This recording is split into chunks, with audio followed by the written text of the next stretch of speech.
Hi friends, welcome back to my YouTube channel Bayya talks. ఈరోజు మన topic SRH strategy ఎలా ఉండబోతుంది ఫర్ ఐపీఎల్ ఆక్షన్ 2025. మీకు ఇండియన్ క్రికెట్ టీం గురించి ఇంకా ఐపీఎల్ గురించి ఏమైనా అప్డేట్స్ కావాలంటే please subscribe my channel Bayya talks. Let's start the video now. Sunrisers Hyderabad retain చేసిన ప్లేయర్స్ చూసుకుంటే ప్యాట్ కమిన్స్ 18 crores కి రిటైన్ చేశారు, అభిషేక్ శర్మని 14 crores కి, నితీష్ రెడ్డిని 6 crores కి, హెన్రిక్ క్లాసన్ ని 23 crores కి, ఇంకా ట్రైవల్స్ హెడ్ ని 14 crores కి. రిటెన్షన్ అమౌంట్ అంతా మైనస్ చేసుకుంటే మనకి ఆప్షన్ కి మిగిలి ఉన్నది 45 crores మాత్రమే.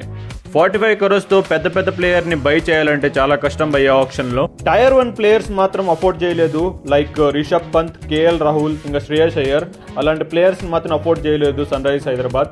సెకండ్ టైర్ ప్లేయర్స్ అయితే అఫోర్డ్ చేయగలుగుతుందని నాకు అనిపిస్తుంది, ఇండియన్ ప్లేయర్స్ మోస్ట్లీ. ఆల్రెడీ ముగ్గురు ఓవర్సీస్ ప్లేయర్ ని రిటైన్ చేయడం వల్ల ఇంకా ప్లేయింగ్ 11 లో ఒక్క ఓవర్సీస్ స్లాటే మిగిలిపోతుంది. సో వాళ్ళకి 5 మంది మంచి ఇండియన్ ప్లేయర్స్ కావాలి భయ్యా ప్లేయింగ్ 11 ని ఫిల్ చేయడానికి.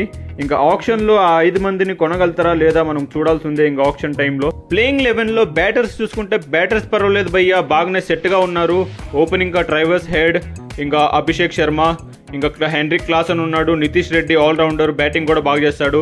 బ్యాటర్స్ వరకు పర్వాలేదు ఈ టీము. ఇంకా బౌలర్స్ చూసుకుంటే ప్యాట్ కమిన్స్ ఒక్క పేరే కనపడుతుంది మనకి ఆ ప్లేయింగ్ 11 లో. ఇండియన్ ఫాస్ట్ బౌలర్స్ ఇంకా ఇండియన్ స్పిన్నర్స్ అయితే రిక్వైర్మెంట్ చాలా ఉంది సన్ రైజర్స్ హైదరాబాద్ కి. సో నాకు ఇండియన్ ఫాస్ట్ బౌలర్స్ ఇంకా ఇండియన్ స్పిన్నర్స్ ని టార్గెట్ చేయబోతున్నారు నాకు అనిపిస్తుంది ఐపీఎల్ ఆప్షన్ లో. వాళ్ళకున్న పర్స్ తో క్వాలిటీ ఇండియన్ ప్లేయర్స్ కొనాలంటే చాలా కష్టం భయ్యా. కానీ ఎస్ఆర్హెచ్ మనకు తెలిసిందే, వాళ్ళకి కావాల్సిన ప్లేయర్ ని చాలా తెలివిగా కొనేస్తారు ఐపీఎల్ ఆప్షన్ లో. లాస్ట్ 2 years చూసుకుంటే చాలా బాగా ఉన్నది వాళ్ళ ఐపీఎల్ ఆప్షన్ స్ట్రాటజీ అంతా. మరి ఈ ఇయర్ మనం చూడాలి, ఇంకా వెయిట్ చేసి ఎలా ఉండబోతుందో వాళ్ళ ఐపీఎల్ ఆప్షన్ స్ట్రాటజీ. ఇక్కడితో నా వీడియో సమాప్తం భయ్యా. నా వీడియో కనుక మీకు నచ్చినట్లయితే లైక్ చేయండి, షేర్ చేయండి, సబ్స్క్రైబ్ చేయండి మన ఛానల్ బయ్యా టాక్స్.